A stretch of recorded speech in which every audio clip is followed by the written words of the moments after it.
మనం అందరం గుడికి వెళ్తాం, భగవంతుడి ముందు కూర్చొని చేతులు జోడిస్తాం, కావలసింది కోరుకుంటాం.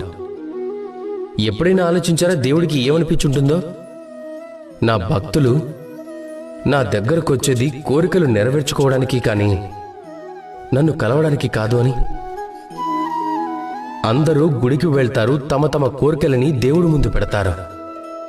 ఒకవేళ వారి కోరికలు నెరవేరకపోతే నిరాశ చెందుతారు. కనుక ఇకపై ఎప్పుడు గుడికి వెళ్ళినా మీరు భగవంతుడి ముందు కూర్చోండి, నమస్కరించండి, ధన్యవాదాలు చెప్పండి. ధన్యవాదాలు దేవా, మీరు నాకు ఏదైతే ఇచ్చారో దానితో నేను సంతుష్టుడనయ్యాను అని. నాకు మీ మార్గదర్శనం చాలు.